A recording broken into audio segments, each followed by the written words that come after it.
Welcome, y'all. If y'all looking at us and we ain't got no thumbnail or nothing, is because we went live for 16 seconds a minute ago and don't know why. StreamYard put us up, took us down. We didn't even say nothing.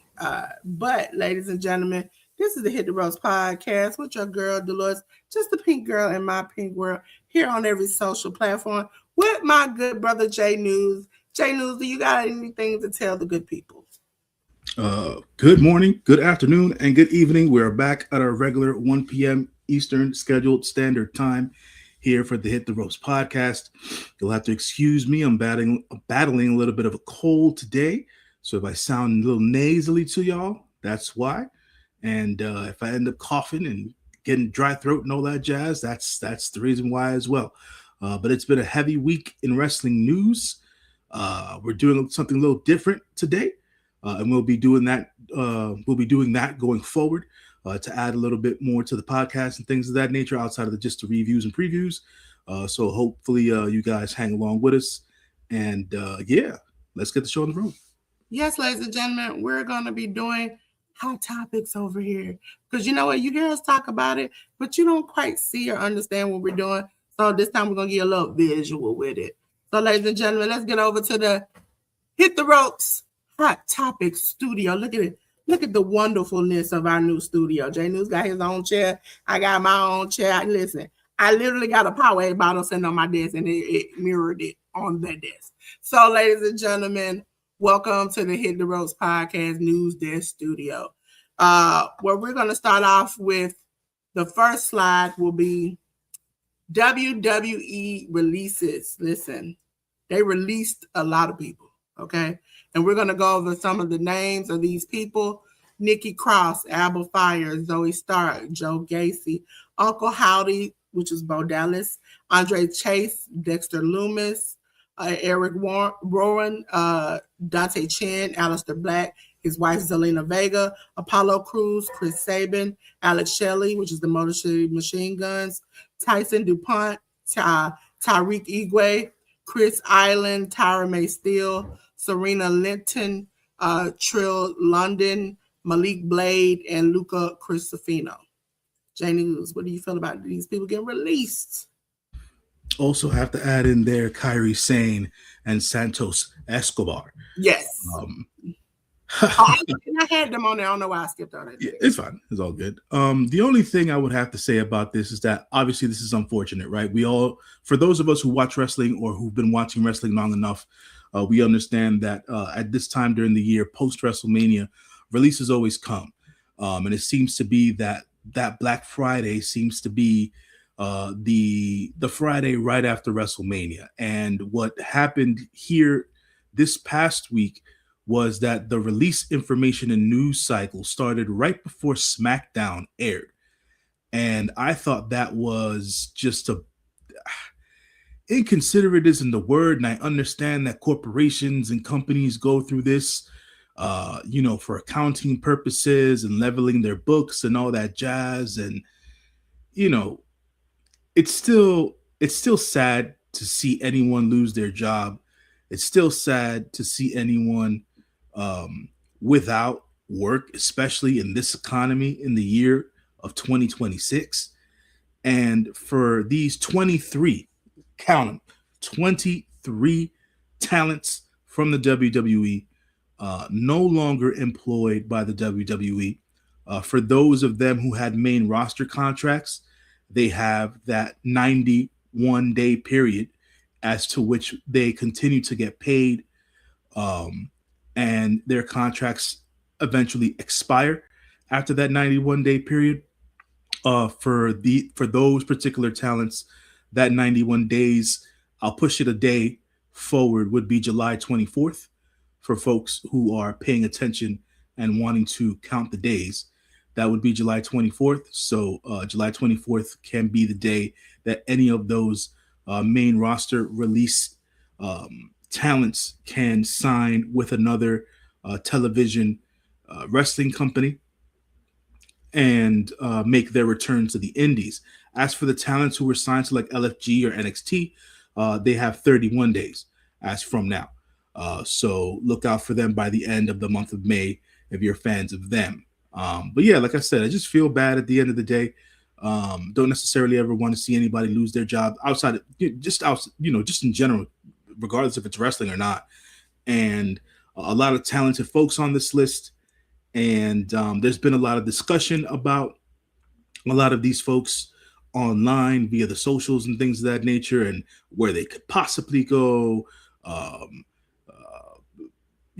How what their reactions were online the day that that happened and all that jazz. We're just here to give y'all the news and all that and all that. But what do you think about some of the names on this list, Dolores? How do you feel about these releases? But outside of like, I'm gonna be honest, I don't think none of them really had storylines, or the people who were brought back, it really didn't progress. Like Zelina was just repeatedly losing. They teamed her with her husband. I think when they try to change her character 2 or 3 times, that's a sign you about to be out of the door. Now, I do understand Zelina had a lot of anger about how the news was broke, and she even cussed Sean Ross Sapp on her live that, you didn't give her the effing opportunity to at least talk to her fans and explain. As she went to go live, the news was dropped. So she wished she had the opportunity, or gave her an opportunity, or reached out to her to say, hey, we about to put this news out. So she could have beat the story and put her own news out, talk to her own fans, where it comes off and it's, for her, it seemed like she was okay with it happening, but the way she felt like Sean put it out was like, oh, all these people got fired. Look at this. And she wanted her fan base to know that she was okay. Unlike the other times, that she has either got fired or Alistair has gotten fired, they now have a business, and that they now are focusing on things not just in wrestling. And so that was her big gripe about it. And I can understand about it, because and for somebody I know, I put it as, what if you had a family member that passed away, and then before you could tell your mom or dad or anybody else, somebody came and just told everybody? That's something you wish you had been able to have a conversation with them and told them yourself. So it's like, I understood her anger.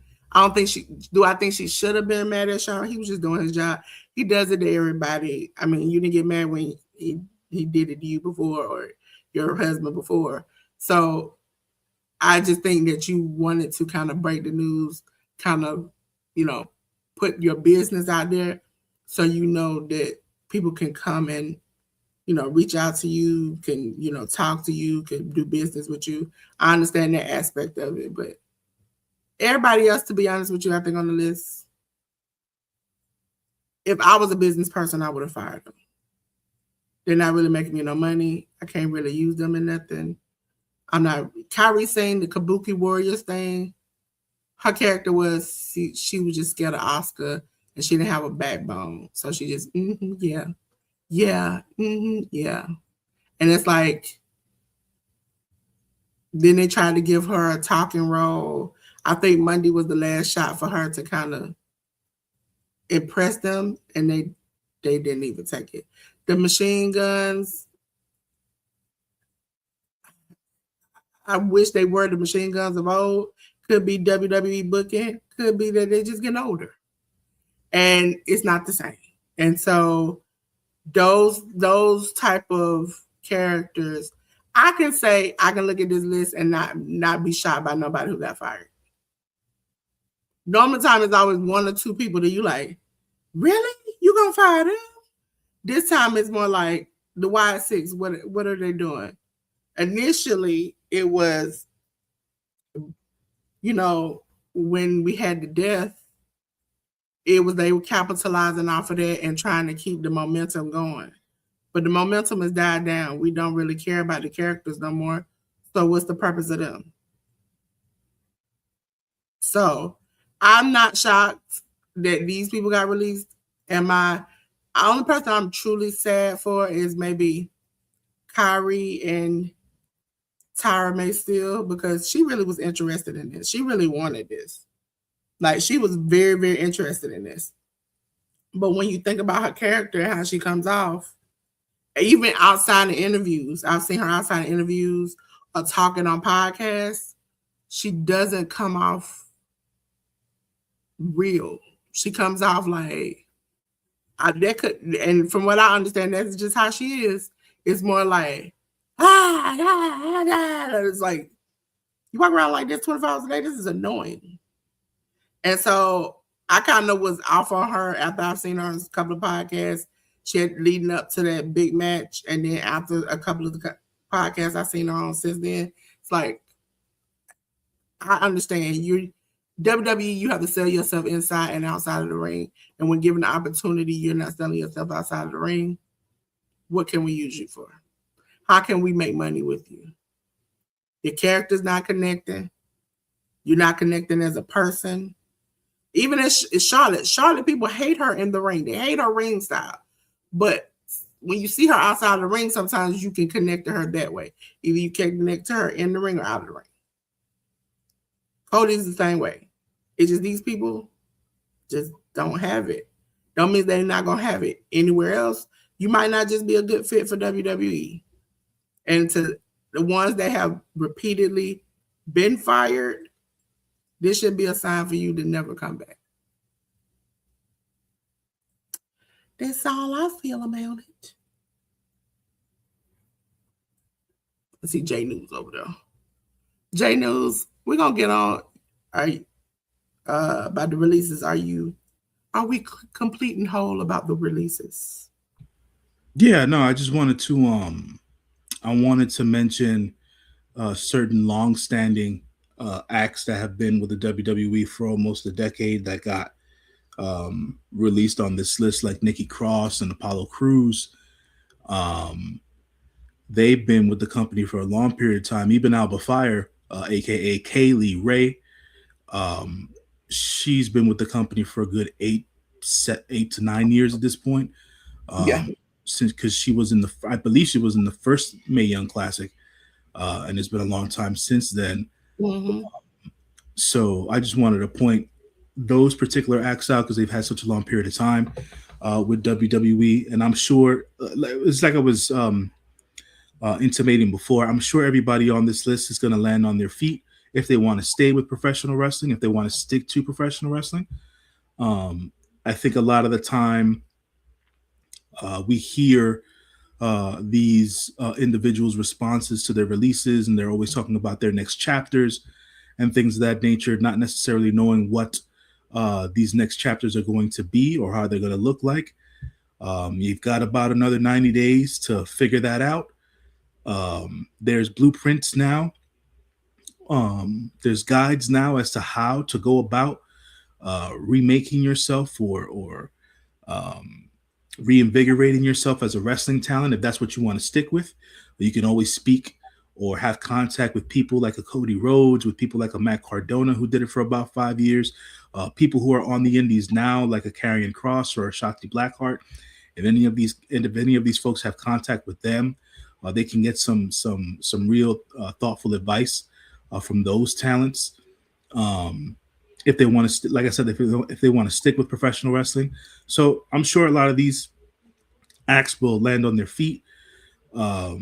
And you mentioned Tyra May Steele, Delores, and I feel like the young lady has a lot of potential and a lot of talent. It's just more her ironing out the kinks, her getting more repetitions and things of that nature. If she wants to stick with professional wrestling, I think that she's definitely a diamond in the rough if anybody else wants to take a chance on her. and if she wants to continue to take a chance on pro wrestling. Outside of that, um, the Santos Escobar thing to me was a little bit redundant. If I'm being specific about any person on this list, redundant in the fact that this is the second time that Santos Escobar has been released from the WWE. He was released 6 months or 5.5 months after the fact that he was re-signed just to keep him away from AEW. And at this point, he's injured. I believe he tore his tricep. They had him appear on AAA about a month. Yeah, he was doing AAA for a while, and then he got injured. Yeah, he was. They had finally sent him down to AAA. He then got injured, tore his tricep and things of that nature, and then he's been off of TV. And then now they released him 6 months after the fact that they signed him to a larger money deal just to keep him away from the other from the competition. And I think that to me is just I understand the corporations and companies do that, but it's like if you don't have any plans, if you're not going to use them, what's the point? So I just wanted to say that about the whole Santos Escobar thing, and I understand that most people aren't going to deny big money deals from large corporations and stuff like that. But if they don't really have a plan in place for you, and they just want to give you free money, I think most of the time people are going to take the free money. But if your intention is to be out there, promote yourself, be in the ring, be in the limelight, and be in front of a camera, and that they don't have a plan for you to do that, you got to rethink the big money process and stuff like that. So that's my only thing to say about any specific superstar on this list. But yet again, like I said, it's sad. I feel for those folks who have been affected by these rash cuts of releases. But like I said as well, I'm sure that a lot of them, if they want to stay in professional wrestling, will land back on their feet, because a lot of these folks are super talented and deserve chances to continue their pro wrestling careers. So that's all I have to say about that. Yes, ladies and gentlemen, the next hot topic is the disrespect of Sid Vicious. They disrespected my boy in the Hall of Fame. And when I mean disrespected, that means he got a video package, and that's all he got. Nobody talked about him. The family didn't go up there and represent him. They just took a picture of his family and his neighbor, right? It was his neighbor. The shorter stock dude was his neighbor that he grew up with and took care of, because he was not supposed to grow into, not making any puns, but grow to live past a certain age. And so Sid's son, first, before the Hall of Fame, made it clear that there was nobody representing Sid. And then after the Hall of Fame, after the disrespect, wrote a lengthy note to express that he did not like what was done to his father. Yet, to our shock and surprise, and most people who know WWE, because they are petty, they allowed the family to show up to WrestleMania night and stand on stage to represent Sid. J News, what do you feel about the disrespect of Sid Vicious? Man, like you said, Dolores, the WWE has been known to lie in the bed of retaliation and pettiness, right?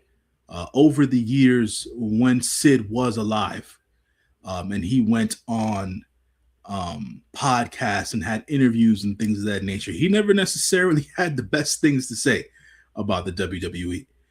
And I feel like he was justified in feeling the way that he felt, because he was mistreated and he was a big act, and they really they made him WWE champion at one point, but they never gave him the ball to run with it, right? And then his untimely passing, I believe, came within the last 2 to 3 years, and people already had felt that he should have been in the Hall of Fame. And when the opportunity came to put him in the legacy wing of the WWE Hall of Fame, fans were excited.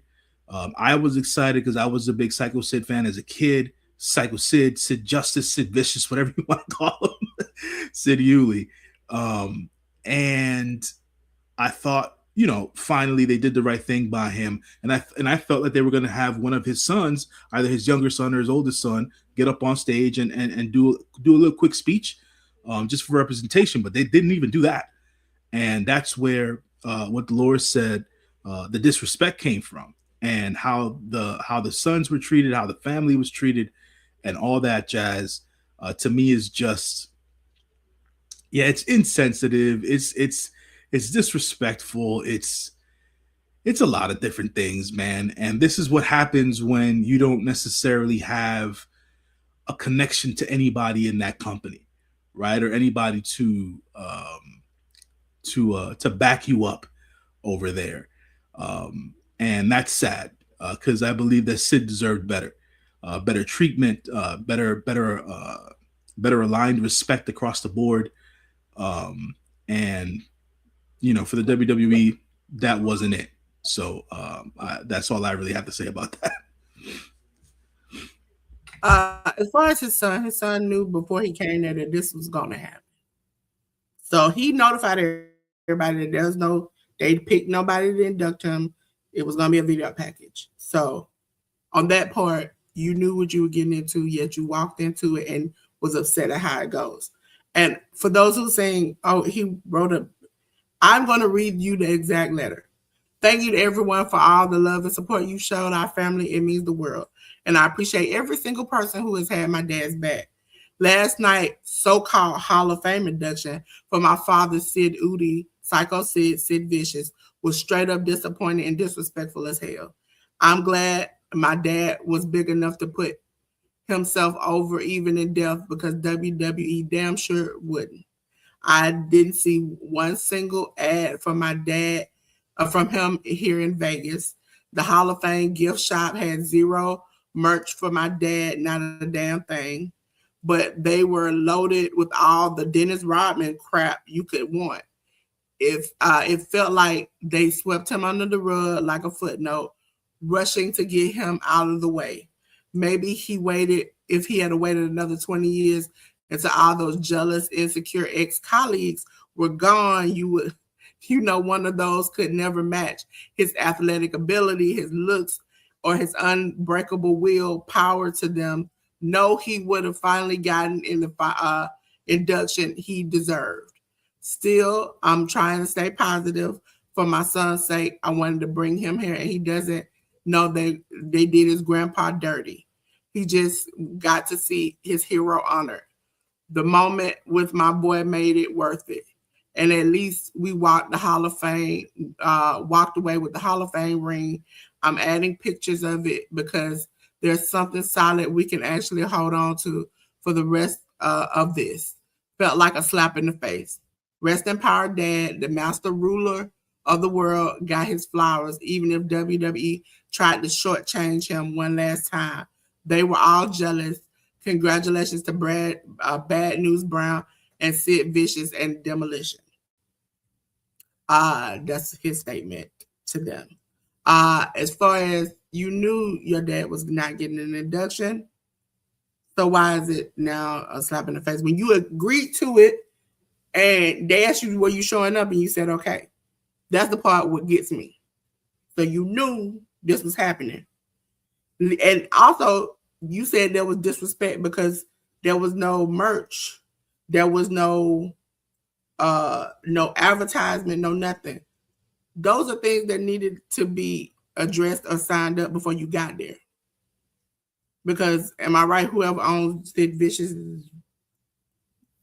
likeness is the person who could okay this merch and stuff to be made. If you're like me and you were a WCW fan back in the day, I know Sid Vicious for I don't know how many weeks that Kevin Nash came out there and talked in slow mode, fast mode, zoomed in, zoomed out, him breaking his leg. Yes, Sid Vicious was a force. Yes, Sid Vicious should have gotten a better treatment, but also Sid Vicious was a little goofy, little goofy, just a little goof. You know what I'm saying? So we know Sid Vicious by some of the stuff that he said or did that was messed up.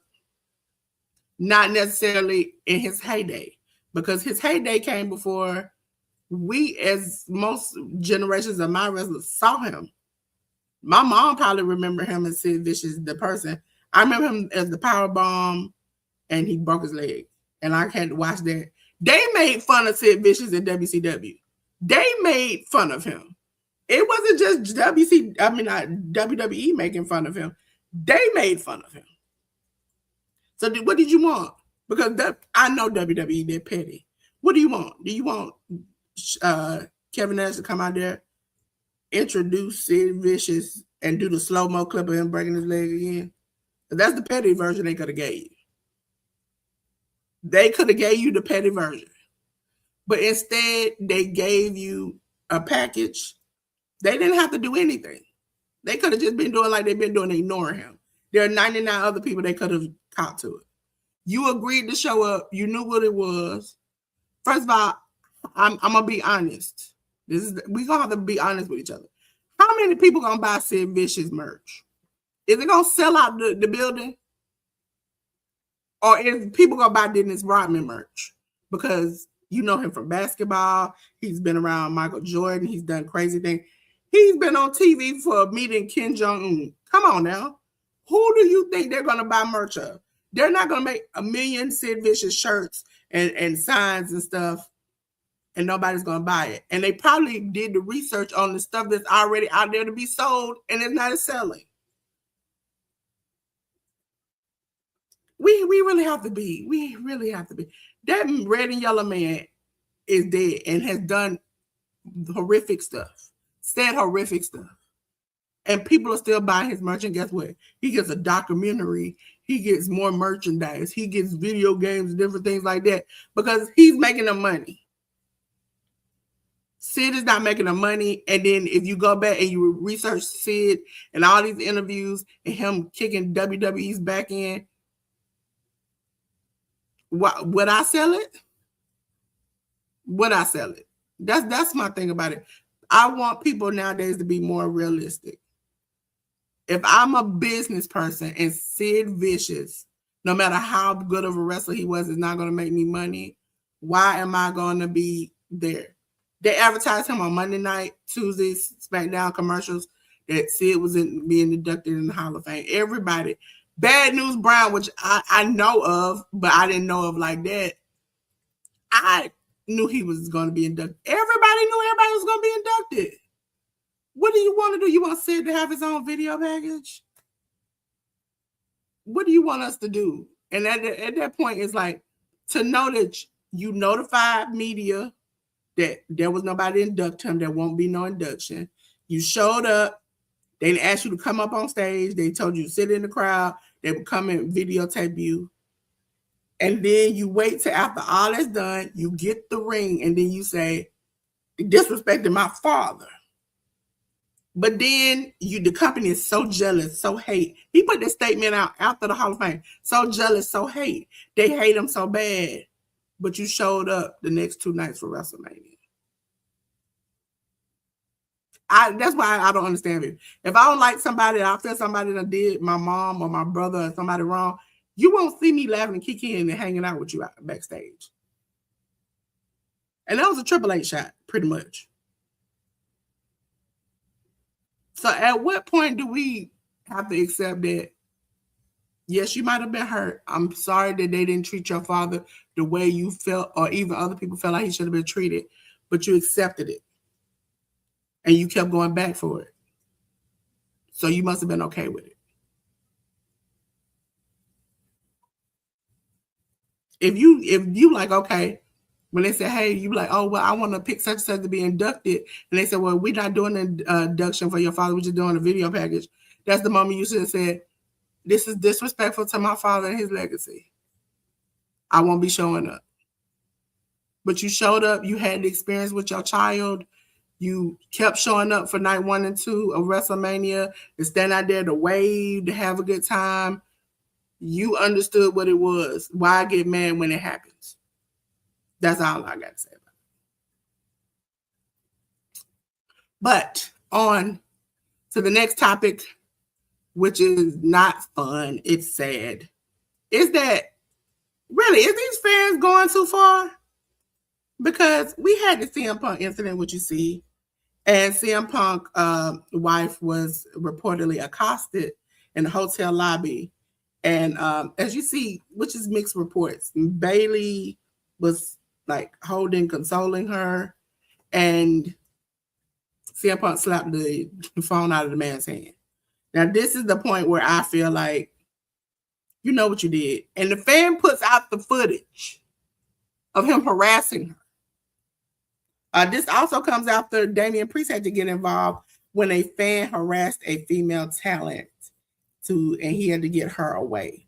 Janu, do you think the fans are taking it too far at this point?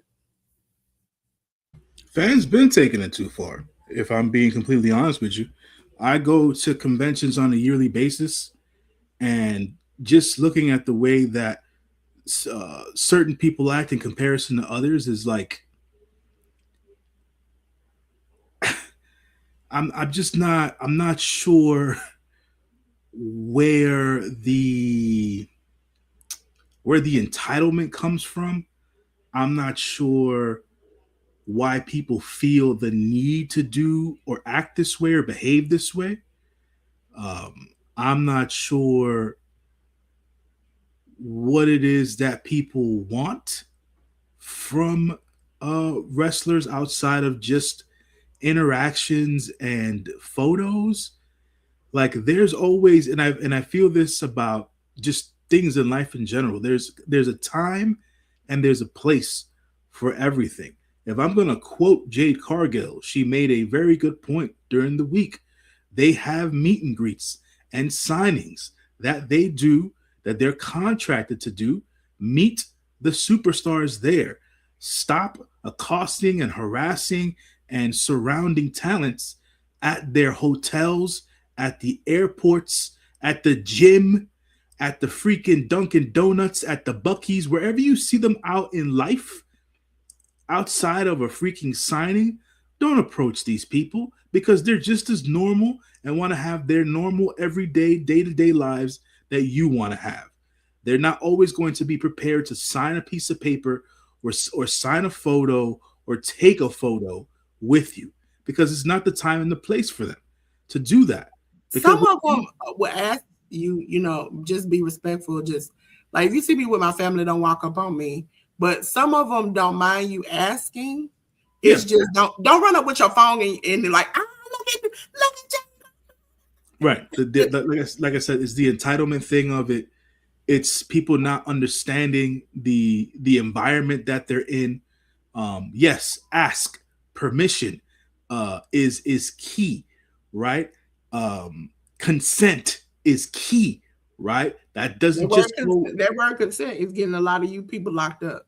You know what I'm saying? The consent is key, not just in the legal specter, not just in the harassment and sexual misconduct sector. Consent with a human being is key, right? If people don't consent to you doing something, no matter what it is, touching them, taking a photo, taking video, if they're not agreeing to it, you can't do it, right? So don't act different, don't act funny when someone reacts a certain way and says, hey, did you just take a photo of me without asking me? Like that, you have to ask, because it's a photo of the person without you talking to the person beforehand. You know what I'm saying? Or, being around them and things of that nature. Yes, fans are taking it too far. Is it every fan? No. But those overly exuberant, overly entitled fans ruin it for the rest of us. Right. And that's why, if you all do not notice, I'm going to put it up. The wrestlers are the only people in this picture that you see their face. Okay? Because I legally can't put somebody, wrestlers and certain people, they are open celebrities. Okay? Now, I wouldn't put them sitting on the bathroom just because I got a picture of it. But if they're in an incident, I'm only going to put those people. Even when we do pictures of people in the ring or different things, I'm not going to put the surrounding people in the picture, because they didn't ask for that. Now, in WWE land, wherever you are and you don't buy this ticket, they can use your identity in your picture. WWE will use people's clips from their lives, but as a regular citizen, I can't do that. So you walking up harassing his wife, she gets upset. You still zooming and trying to get a picture of his wife. He smacks the phone out your hand, and then your response is, "I'm sorry, you must be having a bad day since you lost." I don't know why he acting like this. Also, I'm a little ashamed that my good, I'm not gonna say good, but my brother security guard was standing there and just let this happen instead of stopping it. That wrestlers are human beings. And even after the fact, CM Punk, they have pictures of him with young children, adults, even after this incident in the same hotel, taking pictures with people who walked up and said, "Hey, can I take a picture with you?" Hey, you know, and he hugging them, he's smiling with them, still got his luggage, still being personable. It's the way you go about it. You can't swarm anybody. Just like when I talk about the incident of me finding out or me seeing that Jada Parker and Jey Uso are allegedly, what he said it together. Okay? It was from a man who recorded them on the metal glasses outside of a building in the dark where he would park behind a building. Tell me, I got hats for you. As the superstar, you come out of a building in the darkness. I mean, it was dark. And you're behind the building trying to get in your car. And somebody go, "Oh, I got hats for you, man. Can you sign this? I got this." That is terrifying, especially as a woman. And a lot of these male wrestlers take their time, even if they got husbands, wives or whatever, to walk these women to point A to point B because they can't be safe. You had Sonya Deville have a stalker come in her house. You've had people who is it? Seth Rollins. The man thought he had gave Seth Rollins money and tried to attack him in the rap way. It's all these types of things where you see these people doing the most and you are afraid that somebody will take it to their limit. Because you never know when a person is struggling. You never know. I'm a wrestling fan. And because I put it on social media, if I didn't know any better, and only because I know better, if I wasn't in the right mental state of mind, and I'm like, "Oh, I'm struggling from point A to point B," and somebody's like, "Hey, I'm Cody Rhodes. Give me $5,000. And it's the last $5,000 I got. I'm like, "I love you, Cody." And Cody's like, "I'm going to give you 10 back." And remember, I'm not in the right state of mind. And I do this. That will push somebody to hurt Cody, thinking that he really did this thing. And so fans they're not thinking. They're not. Becky Lynch, Cody Rhodes, Seth Rollins, Roman Reigns. One lady was online obsessed that Roman Reigns was in love with her. It's been crazy. And I'm thinking to myself, common sense ain't coming in, that you should know that out of the blue sky, Roman Reigns is not going to DM you and tell you he love you. But again, you catch somebody slipping at the wrong time. This is what happens. And don't be offended that now these wrestlers are defending themselves. We used to have people that jump the ring and run in there and then get stomped out. What was the last Hall of, was not the last, but the time before, like 2 times before that, the Hall of Fame where was it Dax, that one that knocked that man silly? Yeah. So at a certain point, stop messing with these wrestlers. And then the fact that I think I saw today when I was doing the picture that 911 was called because your phone got slapped out of your hand when you did wrong in the first place is the problem. Learn to do better, wrestling fans. Learn to do better. Now we're on to the last hot topic for today. And it's my good brother, Cody Arnthal Luther Rhodes. And that is towed up. Now, ladies and gentlemen, you wondering, Delores, why is this in black and white? Because YouTube don't let us do blood too much. You know, I can only go so far. And this was going to be too far.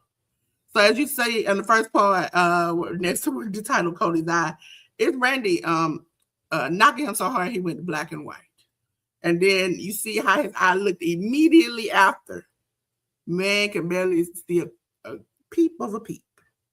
And then you saw him on Monday Night Raw, where Cody looked toe up. This is pec level Cody. When he came out and showed his pec, that's what his eye looked like. So J News, what did you feel about Cody and his?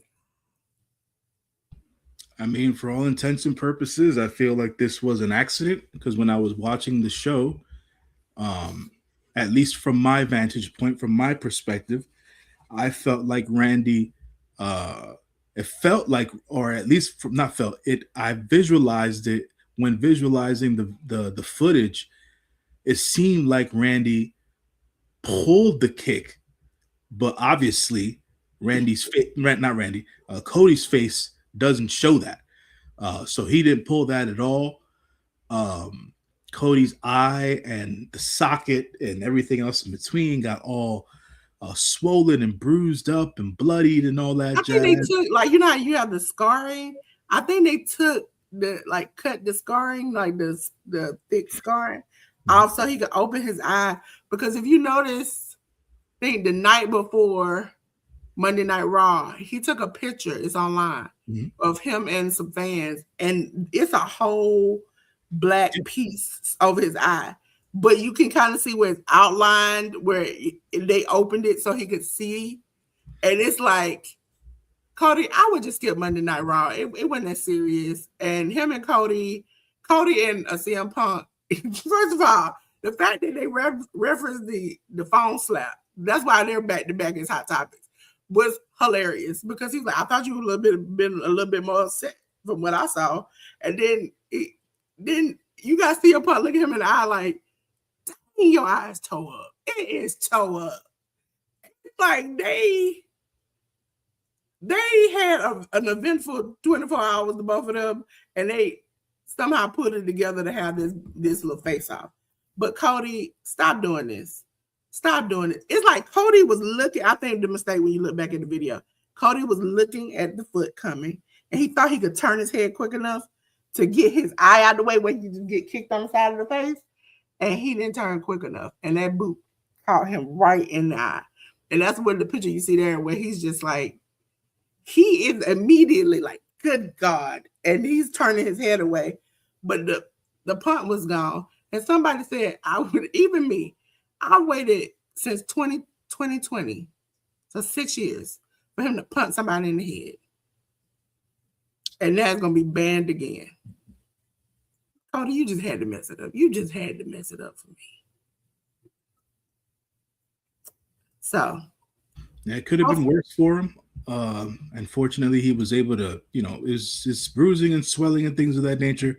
Thankfully, he didn't have to, there was no orbital bone injury and stuff like that. And he didn't lose his eye, thankfully. So, it looked bad. It was pretty bad. So, shouts to Cody for continuing to push the pace, as they say, and always wants to be on every show and be there for the fans and everything else in between. And that's admirable. But when things like this happen, hopefully there was some hashing out, there was some clarity to the situation, so you know what to do or what not to do the next time around, so that this sort of thing doesn't happen. Does it work for storyline purposes? Does it add to the quote unquote toughness of one Cody Rhodes? Maybe. But for right now, that was just an ugly piece of business from the looks of it, right? Not from anything personal or whatever. But if I was Cody, I owe Randy a receipt for this. Okay, I owe Randy many receipts.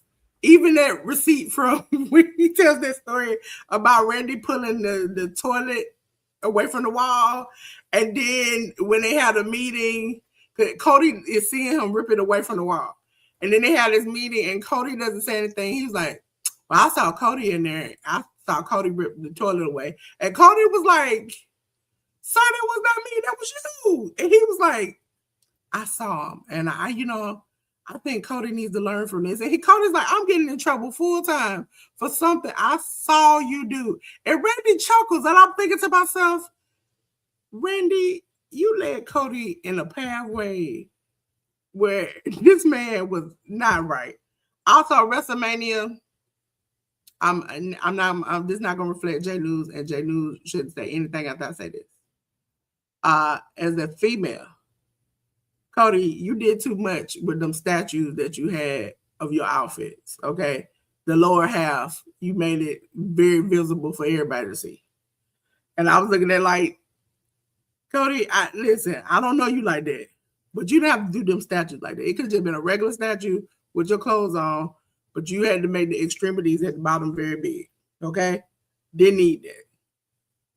But that goes the way he said, they don't call them gold. Okay, let you have it. But ladies and gentlemen, that's the end of Hot Topics for us. You already know, because we always whiz through the results. Sometimes the shows don't have too many matches we like on them, but we always gonna have some hot topics for you where we're gonna get into it, talk about it. Me and Jay do. Sometimes we agree, sometimes we won't.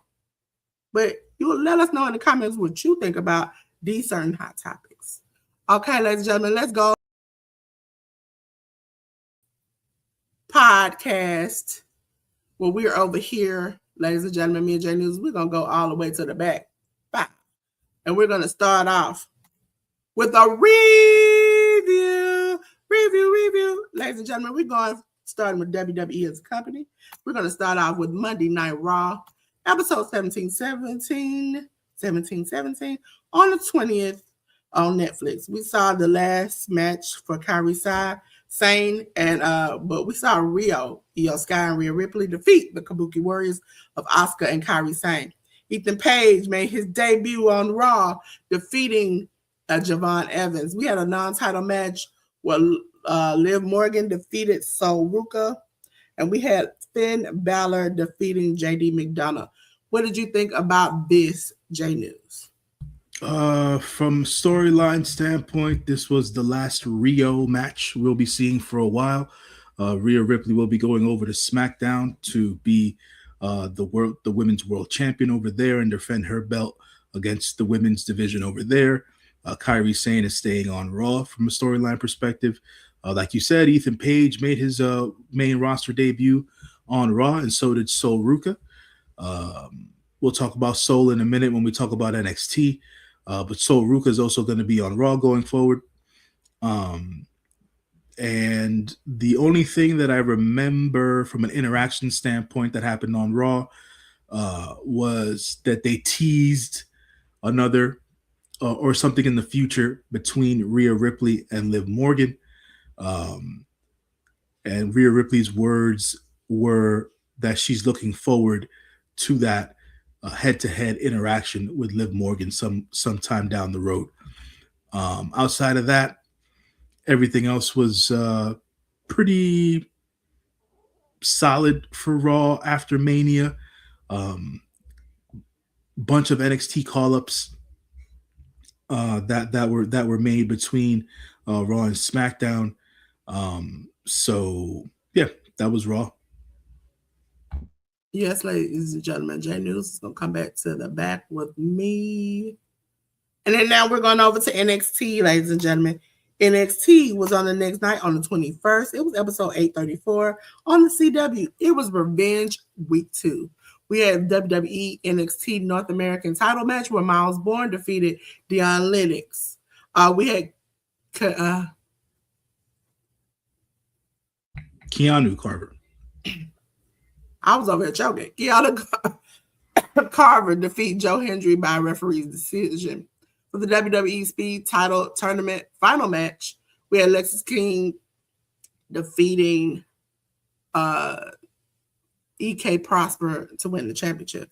For the WWE Women's North American Title Casket match, which I enjoyed a little bit too much, Tatum Paxley defeated Blake Monroe. The last woman standing match, Zarya defeated Sol Ruka. What J News? What did you think about this show?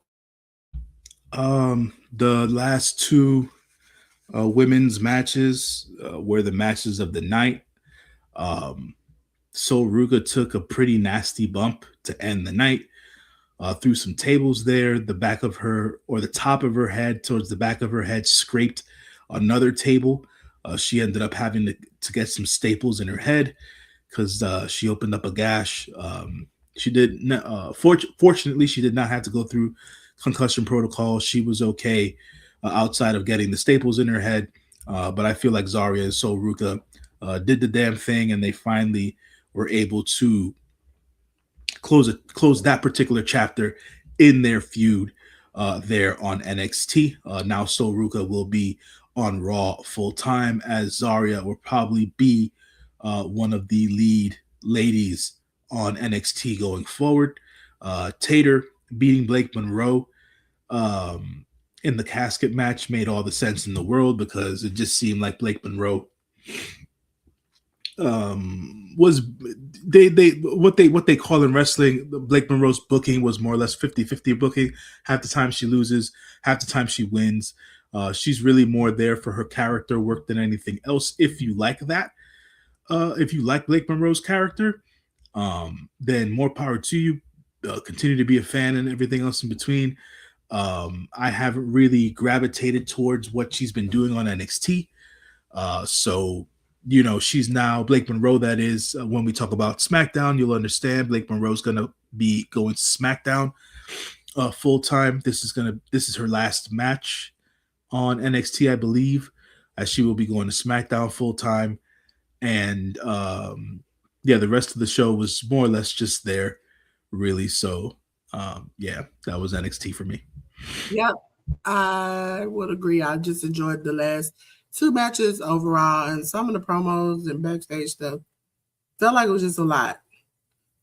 Ladies and gentlemen, we're on to SmackDown. SmackDown took place on the 24th, which was Friday, episode 1392 on the USA Network. We have for the WWE Women's United States title match, a title change because Tiffany Stratton won against Julia.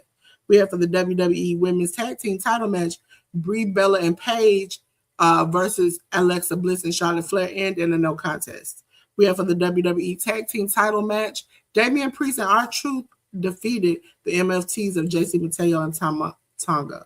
We had Danhausen defeating the Miz. Oh my God. I don't wish for nobody to. I love Danhausen. Let me clarify that. I'm an obsessed Danhausen fan. Watch his YouTube.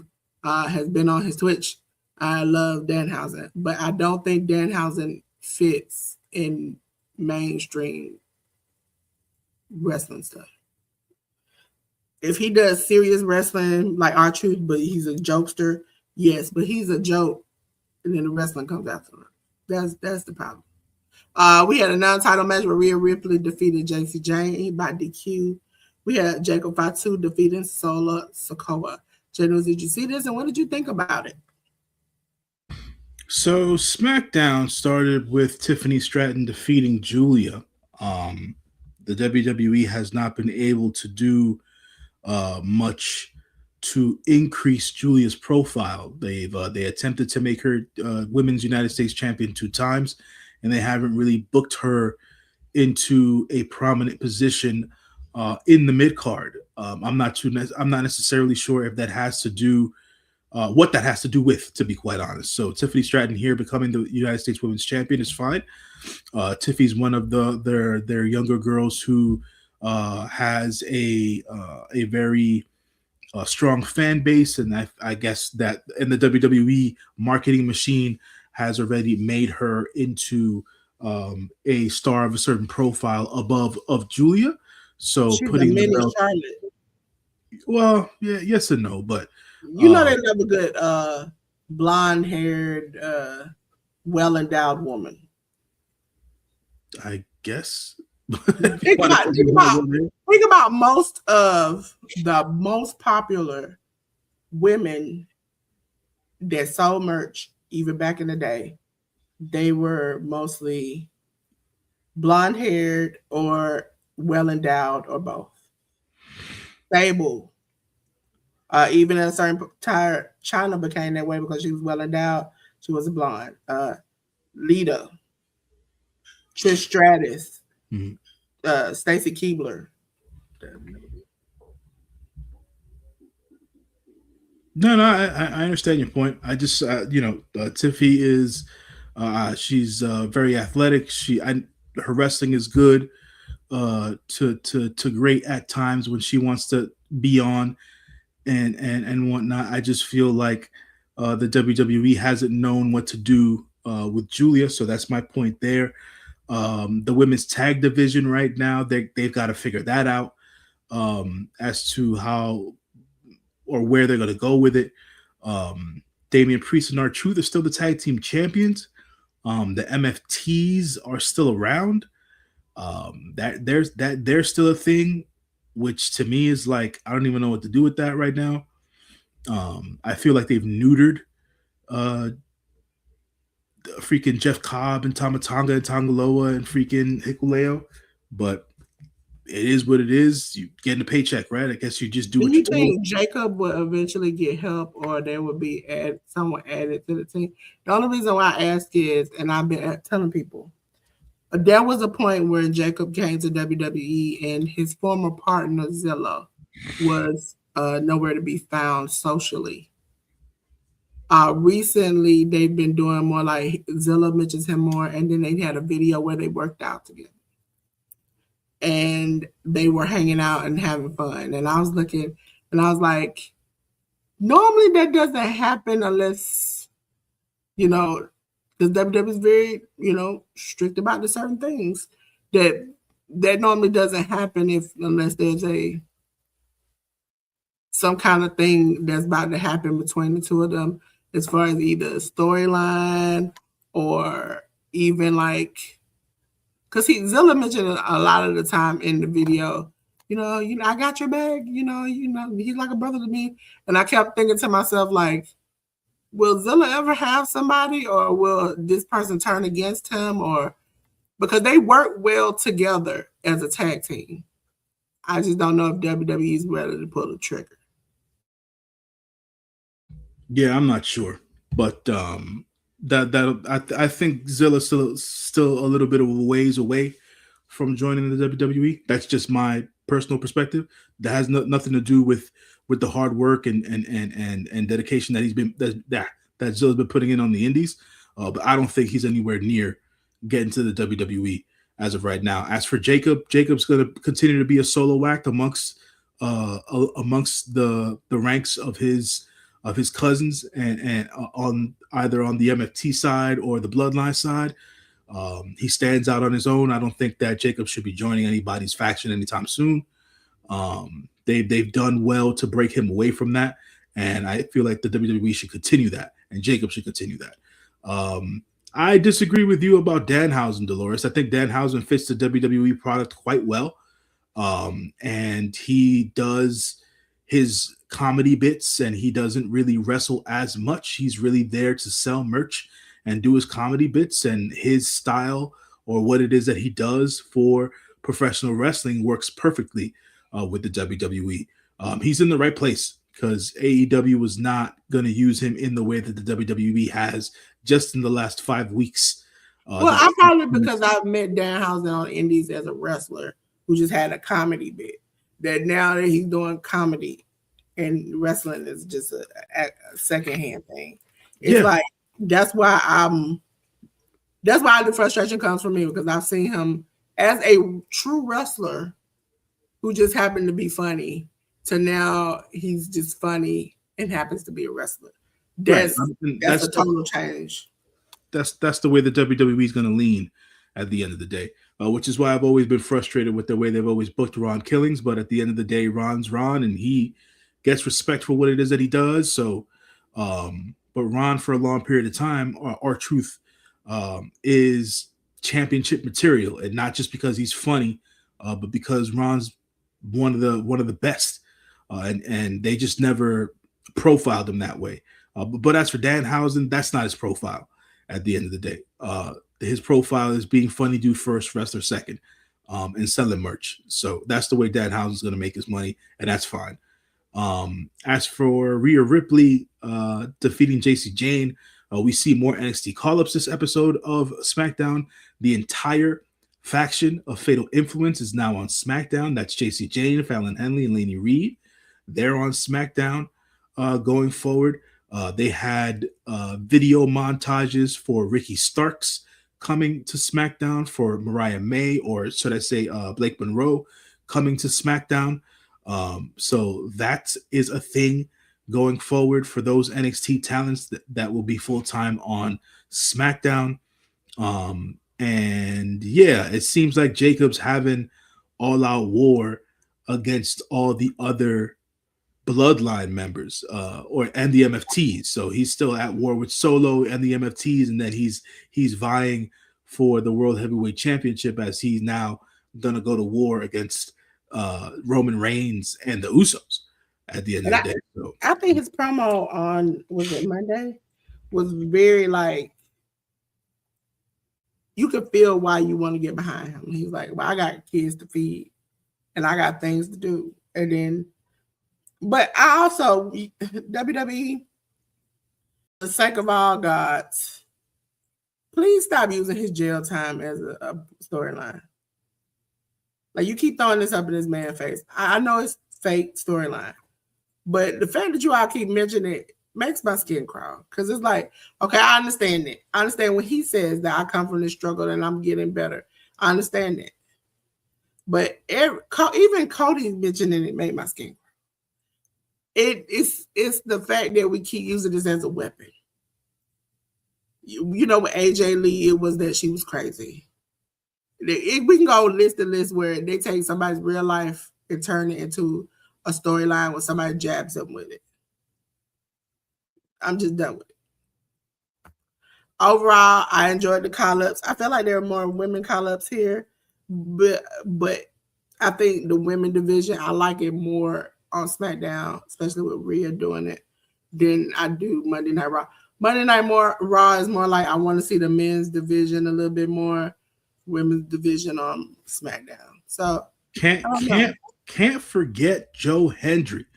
Joe Hendry, I believe, will be on Raw going forward. So yeah, so that's why I said I think the men are like mostly on SmackDown. Mostly on Raw, and then on SmackDown it'll be most of the women in the good women's matches that we see. Ladies and gentlemen, on to the next thing. Me and J News, we're gonna go to the back. Back in the back we go. Hey T, it is triple. That is how you pronounce it, J News? Yeah. Lucha Libre Road Ride. They came on yesterday on YouTube. Episode number 15. It was La Parca, Rey Fenix defeating Money Machine Camilo de Plata. Did I say that right? Yep. And Gara de Oro. Mm-hmm. El Grande Americano and El Texano. Tejano.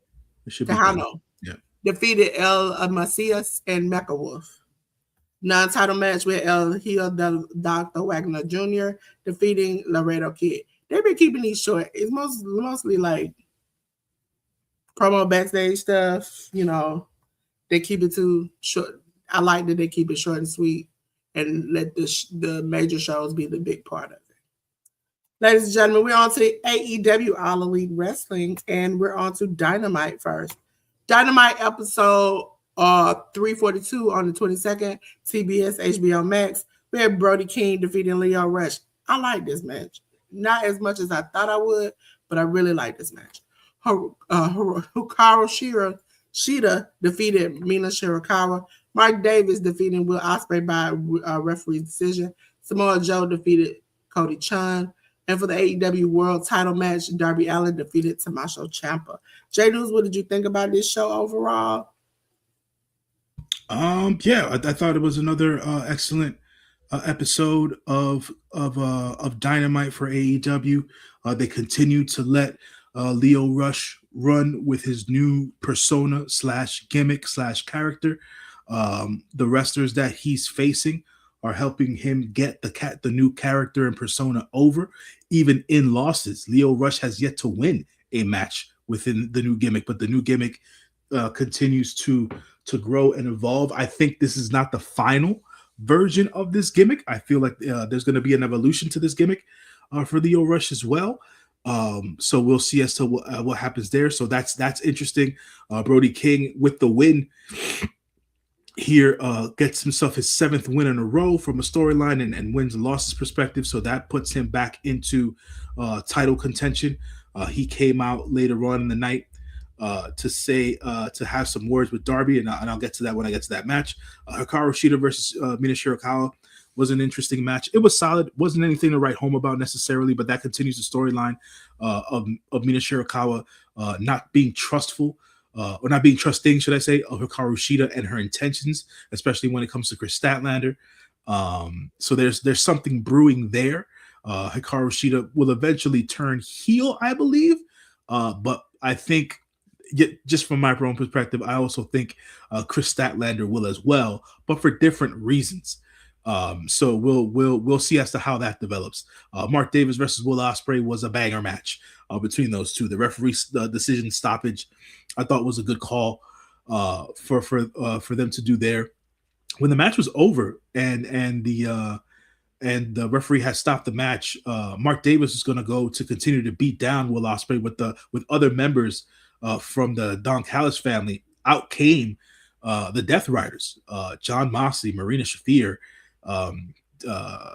Danny Garcia, Wheeler Yuta, and Claudio Castagnoli came out to fend off the DCF, and they took Will Ospreay away to the back, and they ran a promo bit as to what happened with Will Ospreay and the Death Riders in the back on Collision. So I'll talk about that when we get there. But that's an interesting development from a storyline standpoint as to where Will Ospreay is going, what the intentions of the Death Riders are with Will Ospreay, and so that's that. Samoa Joe made his return to AEW TV. He beat local talent Cody Chun. Samoa Joe had an interaction with Hook on stage after his win, and then had a later interaction with Anthony Bowens, who confronted Hook about officially becoming a member of the Ops. Samoa Joe told or reiterated to Anthony Bowens what Hook had said to him, that there are no more vacancies in the Ops. But Samoa Joe decided that Anthony Bowens is going to be a new member of the Ops, and it seems like Hook didn't agree with Samoa Joe's decision, because Samoa Joe is the leader of the Ops, not Hook. So I feel like they're creating a rift and dissension there between Samoa Joe and Hook. So we'll see as to how that develops in the coming weeks and months. And then the AEW title match between Darby Allin and Tommaso Ciampa was one of the best TV matches of the year. Tommaso Ciampa, like I said before, I've said it other places, just doesn't know how to have a bad match. Tommaso Ciampa seems built for the AEW structure, for the AEW fan base. It's just banger after banger after banger, and Darby Allin being the AEW champion just exudes the alternative. And for what they have going on right now, I feel like Darby Allin as champion, as short as the run is going to be, has been a good idea. After the match was over, Tommaso Ciampa showed respect to Darby Allin. Out walks Brody King. Brody King then lets Darby Allin know, hey, I won my match today. I told you I'm proud of you, but I'm not that proud of you. I'm not proud enough of you where I don't think violence isn't going to help out. So give me a title shot. So this Wednesday coming from Virginia, it's going to be Darby Allin 1-on-1 against Brody King for the AEW World Championship.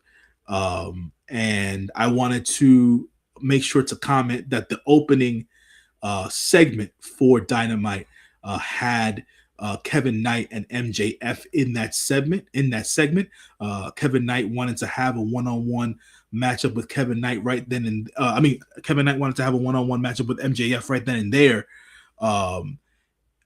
And I thought that their trading back and forth from a promo perspective was very good. And I felt like Kevin was able to hold his own against MJF. So I thought that the opening segment did really well for both guys. MJF pulled an MJF. They got a referee out there ready to ring the bell. They held up the TNT Championship, and then once the bell rung, MJF dipped out of the ring, and he tells Kevin Knight, "I'll see you next week, bud.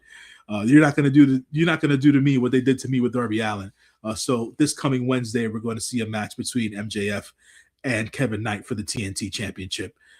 So we'll see how that all develops. But I thought it was a really good episode of Dynamite this week. Yes, ladies and gentlemen. Now we're on to the next show, which is Ring of Honor ROH.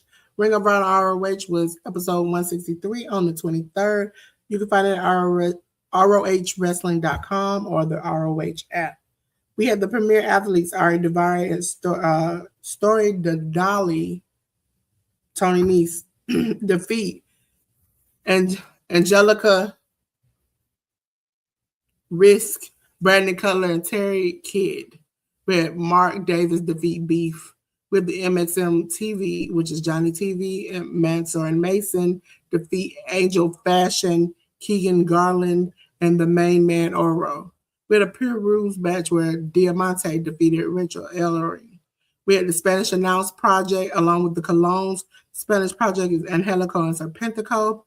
The Colognes are Eddie and Orlando Colon. Defeat the frat house of Cole Carter, Griff Garrison, Jack Jameson, and Preston Vance. We had Billy Starks defeat Hanan. We had the Swirl of Blake Christian and Lee Johnson defeat Adam Priest and Tommy Billington. Just my 2 cents of it. I'm going to repeat this. I want everybody to make their money, but the frat house needs to go. They got to go at this point. I'm sick of them saying on my ROH TV because it seems like they're not going anywhere, but they keep losing. As far as, I think it's about time for some people to move up. Like, let's have some stuff with Mansoor and Mason on regular, main roster AEW. I've been shouting that I need Billy Starks to come to the main roster because if you've ever seen her on any HOG, GCW, any other shows, she has this badass character who doesn't take anything, and she is ruthless. And I think that would go great on the main roster. So, J News, what did you think about this show in particular? I wasn't able to watch this. I saw some clips here and there as to what transpired during the week. You can also catch ROH on My AEW for folks who are international and stuff like that. You can go to myaew.com and you can catch the weekly episodes of ROH there as well. Just as an aside. But I agree with you. There's certain talents at ROH that I feel should be going up to AEW TV. I wonder how it would look for Billy Starks up there. There's obviously Athena. Athena's always a standout. A lot of fans want her to be on AEW TV a lot of the time. We see a lot of these talents off and on AEW TV. The Swirl has been on AEW TV off and on for the last several months. The Adam Priest and Tommy Billington, I feel, should be getting some more play as well as a tag team on AEW TV as well. But I'm sure that'll come with time. I think this is like the second or third time I've seen the Colognes be a part of ROH TV. So it seems like they have recurring roles on ROH as of right now as well. So that's a positive because the Colognes have always been a good tag team. And Diamante still etching her lane out in this Pure Rules women's division after defeating Rachel Ellering here. Rachel's been with the company now for several years, and she's been used mostly as an enhancement talent. They haven't really necessarily used her to do much else. I want to see her do more because I've seen and watched Rachel's work on the indies, and I think she's pretty good, to be quite honest. Just having to find maybe some sort of attitude change or character that she would want to get sink her teeth into. I think that'll be something to look into for her because she's definitely talented in the ring. So that's something I feel like AEW can pay attention to within going into the future. And yeah, that's more or less what I wanted to say about ROH for this week. Yes, yes, yes. Janice is coming back to the back with me. We're going to go on to something that happened on yesterday.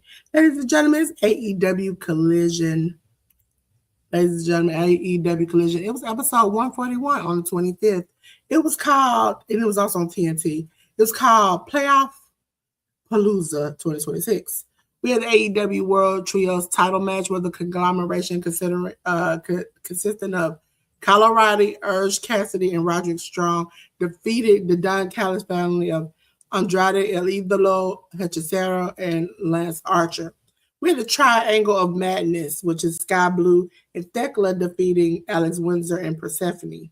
We had the Demand of Bishop Kong, Ricochet, and Toa Leona defeating Chris Jericho and the Hurt Syndicate of Bobby Lashley and Shelton Benjamin.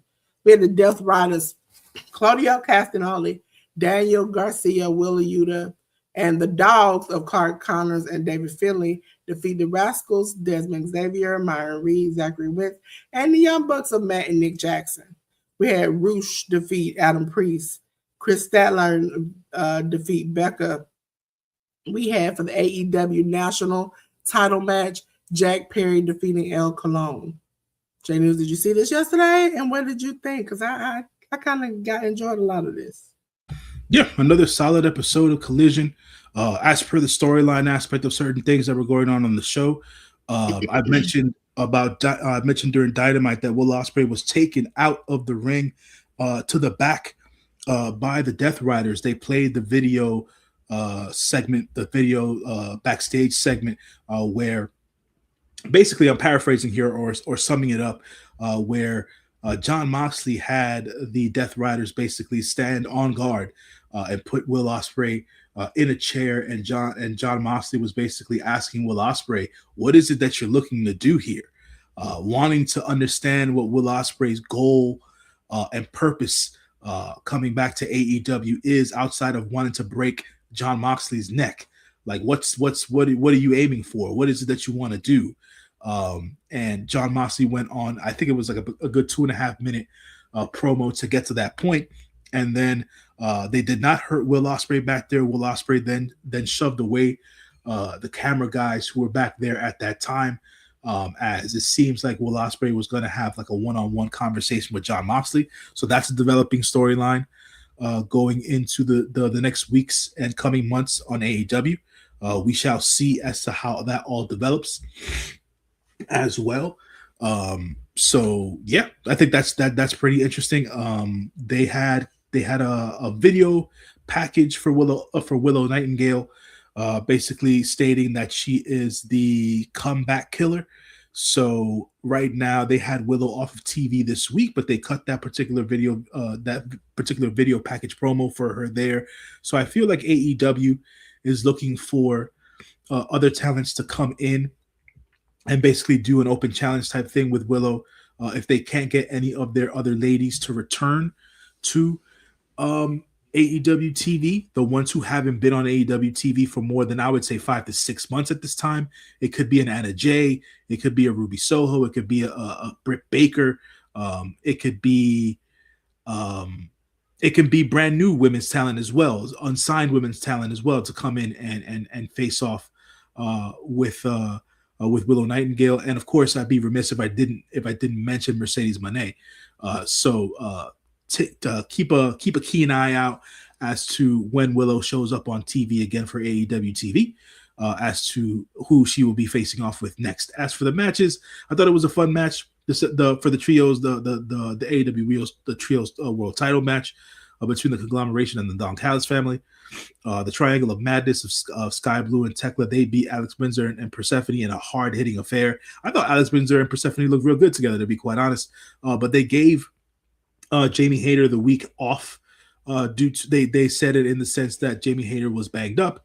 Hopefully Jamie's okay. Jamie stated online, outside of it being her birthday week, and thanking everybody for her birthday for birthday wishes. She said that she was only going to be gone for this week and then she should be back on TV next week. But Persephone showed out during this tag match here on AEW TV proper outside of ROH. So hopefully we see more Persephone on AEW TV, and Sky Blue and Tekla did their thing as a tag team there to defeat those ladies. But they did have help from Julia Hart, as Julia Hart spit the black mist into Persephone's face, and they played the numbers game against Alex Windsor at the end of the day. So that feud's not over as of yet. The Demand versus the Hurt Syndicate and Chris Jericho was okay for the most part. The Hurt Syndicate works well with the boys from the Demand, that being Bishop Khan, Leona, and Ricochet. Chris Jericho didn't look bad in this match, but Chris Jericho was the one who ate the pin here yet again in this match.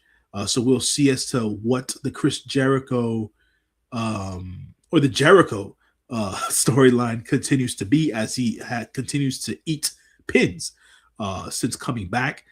He can't lead nobody. The storyline with most Jericho factions or people he with, he can't lead. He's not a good leader.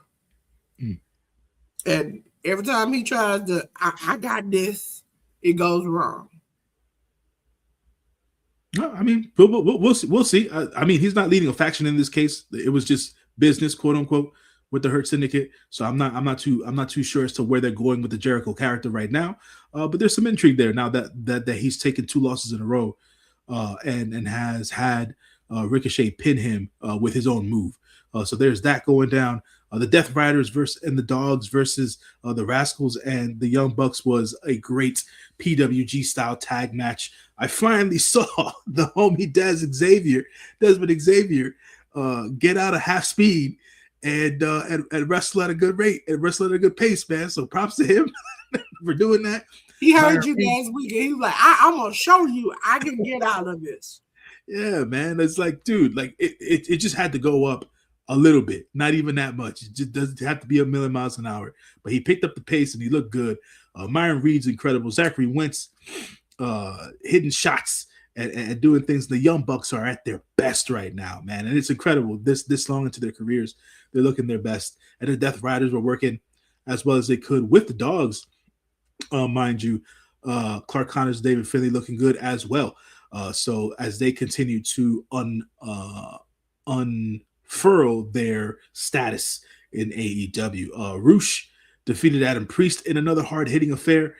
They made sure on Collision to promote the fact that Roosh is going to be in action again on Dynamite in another one-on-one encounter against who we don't know, but he will be in action. So it seems like AEW is making a concerted effort to push Roosh as a singles competitor right now. So if we see Roosh in any sort of a title picture sometime soon, that would be cool. Chris Statlander defeated Becca in a very competitive affair. Becca looking really good against Chris Statlander here in a short match.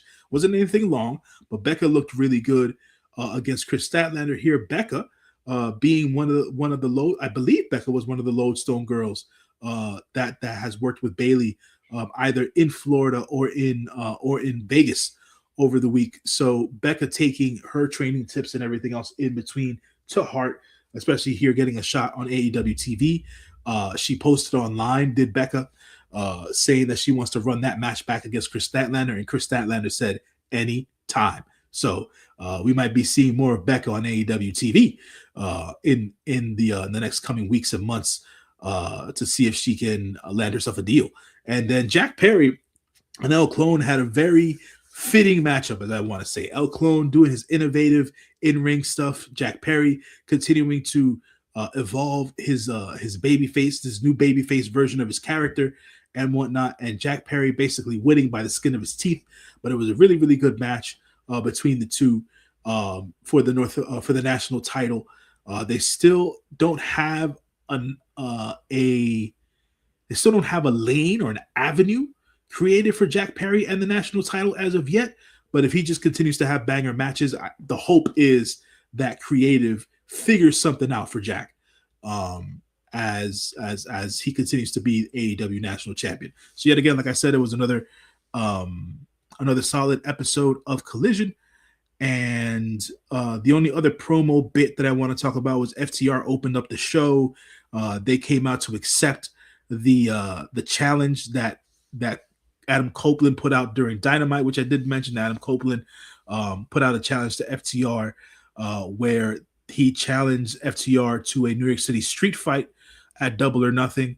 But he's also putting the tag team careers of Cope and Christian on the line in order to bait FTR. FTR came back and they accepted that bait for the New York City street fight at Double or Nothing, but FTR added a little bit of their own stipulation to it. Not only are the tag team careers of Cope and Christian on the line, but they said that the match is now going to be not just a street fight, but a last person standing match, or last tag team standing match.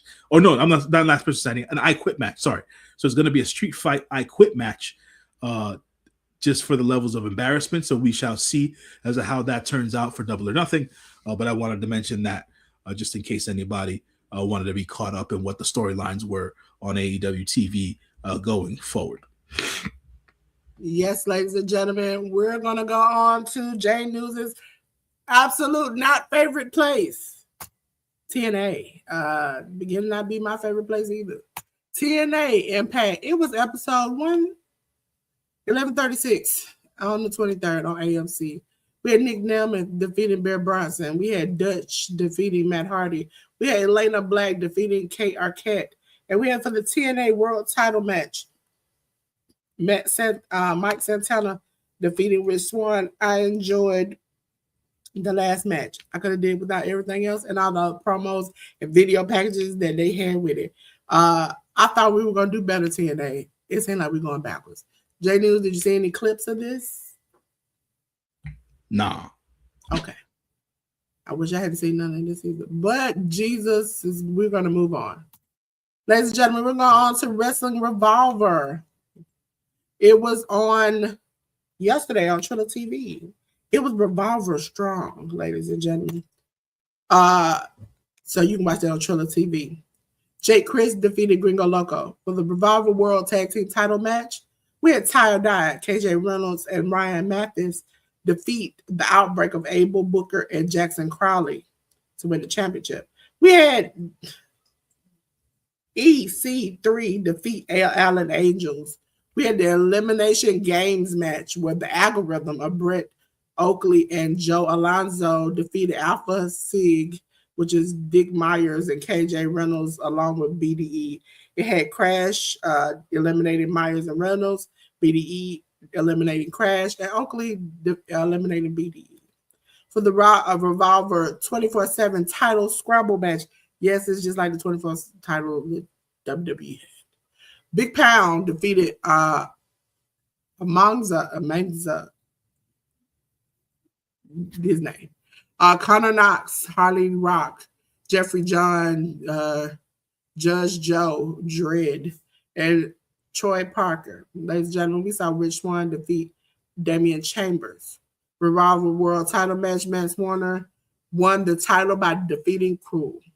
We had Gangers retirement match where Lex Cologne, everybody's a Cologne now, it's a popular name in the Indies, defeated Ganger. So Homeboy has to retire, but the fact that he made the retirement match let me know he was already going to retire. JD, did you see any clips from this show on yesterday? No, ma'am. All right, ladies and gentlemen, we're on to Jay News is part of the show, ladies and gentlemen, where he gonna talk about New Japan Wrestling. Okay, so Jay News, we're gonna talk about the road to Dontaku. Okay, starting with sorry if I cut it off. It was day 2. This was day 2. Yeah, day 2 was on the 24th, which was a couple of days ago. Pre-show match, we had Jacob Austin Young defeat Taisei Nakahara, the newest of the Young Lions. Masatori Yasuda, Tai Chi, and Yuri Uemura defeated 6 or 9 of Master Wato, Ryusuke Taguchi, and Tetsuya Matsumoto. House of Torture members Chase Owens, Sho Yoshinobu Kanemaru, and Yujiro Takahashi. They defeated the Great Bash Heels of Togi Makabe and Tomoaki Honma, along with Shota Umino and Yo. The United Empire's Francesco Akira and Jake Lee defeated the Unbound Codes Gato and Yota Tsuji.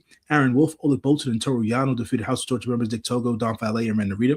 Shingo Takagi had a special one-on-one match versus Zane J, where he defeated Zane J. Callum Newman had a special singles match where he defeated Daiki Nagai.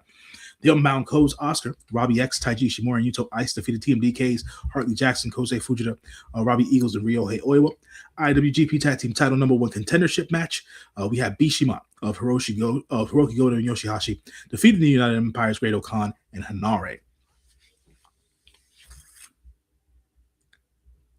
We then go on to okay, my bad. That was not on the 24th. That was the show from the 20th or the 22nd, one of the two. On to the show from the 24th, we have Master Yasuda, Ryusuke Taguchi, and Tai Chi defeat Great Bash Heel, Togi Makabe, and Tomoaki Honma, along with Taisei Nakahara.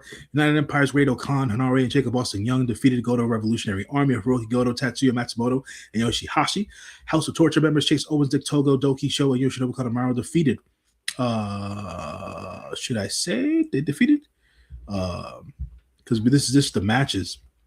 Hold on one second, folks.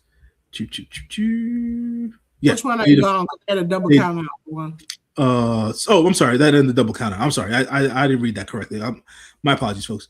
So the House of Torture match versus members of Hantai, Master Wato, Shota Umino, Tiger Mask, Toriano, and Yo. That ended in the double count out. I believe during this match, they unmasked Tiger Mask. And Tiger Mask ended up cutting a promo with a towel on his face to challenge Doki to a special singles match, which is going to be for the IWGP Junior Heavyweight title. TMDK's Hartley Jackson, Kosei Fujita, Robbie Eagles, Ryohei Oiwa defeated Unbound Codes Gato, Robbie X, Taiji Ishimori, and Yota Tsuji. Unbound Codes Daiki Nagai, Oscar Shingo Takagi, and Yuto Ice defeated United Empire's Callum Newman, Francisco Akira, Jake Lee, and Zane J. Aaron Wolf, Oleg Bolton, and Yuri Uemura defeated House of Torture members Don Fale, Ren Narita, and Yujiro Takahashi. That was the show from the 24th. Yes, and the show before was on the 20th. Mm-hmm. Wrestling Red Zone, which took place yesterday on the 25th in Hiroshima. We had Tatsuya Matsumoto defeat Taisei Nakahara in the Battles of the Young Lions. Master Wato, Shota Umino, Toriano, and Yo defeated House of Torture members Chase Owens, Sho, Yoshinobu Kanemaru, and Yujiro Takahashi. The United Empire's Francesco Akira, the Great Khan, and Hanare defeated Masatori Yasuda, Ryusuke Taguchi, and Tai Chi. Aaron Wolf, Oleg Bolton, Tiger Mask, and Togi Makabe. They went up against the House of Torture members Dick Togo, Don Fale, Doki, and Ren Narita. That ended up in a no contest. TMDK's Hartley Jackson and Ryohei Oiwa defeated Tomoaki Honma and Yuri Uemura. The United Empire's Callum Newman, Jake Lee, Jacob Austin Young, and Zane J defeated Unbound Codes Daiki Nagai, Gato, Shingo Takagi, and Yota Tsuji for the IWGP Junior Heavyweight Tag Team Championships. We had the Ichiban Sweet Boys of Kosei Fujita and Robbie Eagles beat the Unbound Codes, Robbie X and Taiji Ishimori in a title change, which now makes the Ichiban Sweet Boys three-time IWGP Junior Heavyweight Tag Team Champions. And then for the IWGP Tag Team title match, the match that people should go back and watch because the Knockout Brothers don't know how to have a bad match. The Knockout Brothers went up into a match against Bishiman. Bishiman has been the longest standing tag team in New Japan in the last 5 to 7 years. They've been wanting this match. The Knockout Brothers did. They got this match based on Bishiman's win in the previous show, and the Knockout Brothers ended up defeating Bishiman in one hell of a tag team match, folks. Go back and watch this. The Knockout Brothers are the best tag team in professional wrestling today. Yes, I said it. Go back and watch this. I was like, this is why I watch New Japan. The rest of the stuff I could have did without, but this is why I watch New Japan. Man, the Knockout Brothers are just doing the work right now, man. So I have a feeling, depending as to whoever are the AEW Tag Team Champions at the time of Forbidden Door, they'll be taking on the Knockout Brothers, and hopefully we'll have a banger of a match with whoever are the AEW Tag Team Champions against the Knockout Brothers, because the Knockout Brothers are not losing those Tag Team Championships anytime soon. Yes, ladies and gentlemen, you already know what time is it. What time is it? Preview time, ladies and gentlemen. It's time to preview the upcoming week. It'll be from today, the 26th, to the 2nd of May. Ladies and gentlemen, we're going to start out with New Japan Pro Wrestling because we're still on the road to Dontaku. All right, Road to Dontaku. This is the show from this morning, folks. So we'll have the results for you for this show next week. But we had Robbie X versus Taisei Nakahara, a Great Bash Heel tag team of Togi Makabe and Tomoaki Hama. They'll go up against the Knockout Brothers in a special tag team match of Oscar and Yuto Ice. Ryusuke Taguchi, Shota Umino, and Yo are going to go up against House of Torture members Chase Owens, Show, and Yujiro Takahashi. United Empire's Francesco Akira, Great O'Connor, and Hanare are going to go up against the Goto Revolutionary Army of Hiroki Goto, Tatsuya Matsumoto, and Yoshihashi. Masatsuru Yasuda, Master Wato, Taichi, and Yu Uemura are going to go up against Team DK members Hartley Jackson, Kosei Fujita, Robbie Eagles, and Ryohei Oiwa. Aaron Wolf, Oleg Bolton, Tiger Mask, and Toru Yano are going to go up against House of Torture members Don Fale, Doki, Ren Narita, and Yoshinobu Kanemaru. And for the main event of the night, it's going to be the United Empire's Callum Newman, Jake Lee, and Jacob Austin Young, along with Jane J, going up against the Unbound Codes, Daiki Nagai, Shingo Takagi, Taiji Ishimori, and Yo. And on for the 27th, more Road 2, Wrestling Dontaku. Robbie X is going to go up against Taisei Nakahara yet again. Great Bash Heels are going to go up against the Knockout Brothers again on the 27th. Taguchi, Shota Umino, and Yo are going to go up against Chase Owens, Show, and Yujiro Takahashi. The United Empire's Francisco Akira, Great O'Connor, and Hanare are going to go up against the Goto Revolutionary Army of Hiroki Goto, Tatsuya Matsumoto, and Yoshihashi. Yasuda, Wato, Taichi, and Uemura going against TMDK's Hartley Jackson, Kosei Fujita, Robbie Eagles, and Ryohei Oiwa. Aaron Wolf, Oleg Bolton, Tiger Mask, and Toru Yano will head off against House of Torture members Don Fale, Doki, Ren Narita, and Yoshinobu Kanemaru. And then the United Empire's Callum Newman, Jake Lee, Jacob Austin Young, and Zane J will go up against Unbound Codes, Daiki Nagai, Shingo Takagi, Taiji Ishimori, and Yota Tsuji. We then have another Road to Wrestling Dontaku show, which will take place on the 29th. It's going to be Wrestling Heizen no Kuni on the 29th of April. Master Wato, Shota Umino, Taisei Nakahara, and Yo will go up against House of Torture members Chase Owens, Sho, Yoshinobu Kanemaru, and Yujiro Takahashi. Tomoaki Hama and Toru Yano will go up against the Knockout Brothers of Oscar and Yuto Ice. Master Yasuda, Ryusuke Taguchi, Taichi, and Yu Uemura go up against TMDK's Hartley Jackson, Kosei Fujita, Robbie Eagles, and Ryohei Oiwa. United Empire's Great O'Khan, Hanare, and Jacob Austin Young will go up against the Goto Revolutionary Army of Hiroki Goto, Tatsuya Matsumoto, and Yoshi Hashi. Aaron Wolf, Mystico, Oleg Bolton will have a trios match against House of Torture members Dick Togo, Don Fale, and Ren Narita. The United Empire's Callum Newman, Francisco Akira, Jake Lee, and Zane J will go up against Unbound Codes, Robbie X, Shingo Takagi, Taiji Ishimori, and Yota Tsuji. And for the IWGP Junior Heavyweight title, we're going to have Doki go up against Tiger Mask in a one-on-one championship match. On to the 30th, another Road 2 show for Wrestling Dontaku. Robbie X will take on Taisei Nakahara again. Taguchi and Yano will go up against the Knockout Brothers here in their special tag match. Shota Umino, Tomoaki Hama, and Yo will face off against the House of Torture in a trios match. Chase Owens, Show, and Yujiro Takahashi. United Empire's Francesco Akira, the Great O'Connor, and Hanare in another trios match against the Goto Revolutionary Army of Hiroki Goto, Tatsuya Matsumoto, and Yoshihashi. Yasuda, Mystico, Taichi, and Uemura will go up against TMDK's Hartley Jackson, Kosei Fujita, Robbie Eagles, and Ryohei Oiwa. Aaron Wolf, Master Wato, Oleg Bolton, and Tiger Mask will go up against House of Torture members Don Fale, Doki, Ren Narita, and Yoshinobu Kanemaru. And then to end the night, it's going to be United Empire's Callum Newman, Jake Lee, Jacob Austin Young, and Zane J to go up against Unbound Codes, Daiki Nagai, Shingo Takagi, Taiji Ishimori, and Yota Tsuji. On the first, another Road 2 show, we're going to see the Young Lions take on one another, Daiki Nagai versus Taisei Nakahara.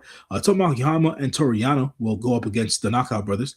Taguchi, Umino, and Yo will go up against the House of Torture in a trios match. Chase Owens, Yoshinobu Kanemaru, and Yujiro Takahashi. The United Empire's Francisco Akira, the Great O'Connor, and Hanare. They'll go up against the Goto Revolutionary Army of Hiroki Goto, Tatsuya Matsumoto, and Yoshihashi. Yasuda, Wato, Taichi, and Uemura will go up against TMDK's Hartley Jackson, Kosei Fujita, Robbie Eagles, and Ryohei Oiwa. Aaron Wolf, Mystico, Oleg Bolton, and Tiger Mask in the 8-man match will go up against House of Torture members Don Fale, Doki, Ren Narita, and Sho. And to end the night, we're going to have the United Empire's Callum Newman, Jake Lee, Jacob Austin Young, and Zane J go up against Unbound Codes, Robbie X, Shingo Takagi, Taiji Ishimori, and Yota Tsuji. Yes, ladies and gentlemen. Now it's my turn because I got the House of Glory, ladies and gentlemen. HOG. HOG will be having a show on the 1st on Trilla TV. It's called Glory at the Globe. Ladies and gentlemen, Please, please, please. I tell you, HOG puts on bangers. We don't really have a slide for this because they only had 2 matches. For the HOG Crown Jewel title match, Zillify 2, the champion, will face against Lance Anoa'i. We have Amazing Red versus Mike Bailey. On to the next show on the same day on Triller TV. It's GCW. That's that hardcore wrestling that your girl love. A little blood, a little violence. I love it. It is GCW, ladies and gentlemen. And GCW is on the 1st, and their show is called Express Lane. We'll have 2 matches just like before. It'll be Joey Janela versus Ken Dixon, VNDL48, which consists of Atticus Cougar, Christian Napier, Otis Cougar versus Don Freeze, Ricky Morton, and Ruckus.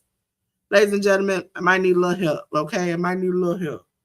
Because the next show, I can't wait to see, but I struggle to fight for my life to pronounce. CMLL, MLW will be having a show on the 1st, ladies and gentlemen. It will be, let me put J News in the back with me. CMLL. Viernes Espectacular. So spectacular. Yeah. It's going to be CMLL versus MLW 2026. So this is gonna take place on May 1st, which is this coming Friday. We're gonna see Ikaru Kwan and Okumura versus Los Hermanos Calavera Jr. The first, and Calavera Jr. the second. Lady Frost will be taking place on the MLW side as she recently signed with MLW. She'll be going 1-on-1 versus Olympia. Diego Hill is going to go 1-on-1 against Neon. Austin Aries and Trevor Lee. They'll be going up against Los Hermanos. I believe is it Chavez? Los Hermanos Chavez, Angel Del Oro. Oh no, it's not. It's just Angel Del Oro and Soberano Jr. My bad, folks. MLW World Tag Team match is going to be the Skyscrapers of Bishop Dyer and Donovan Dijak, the champions, going up against Los Infernales of Averno and Euforia. MLW's Women's World Featherweight title match is going to have Shotzi Blackheart, the champion, go up against Garra Negra. And MLW World Middleweight title match, we're going to have the champion Kushida go 1-on-1 versus Templario.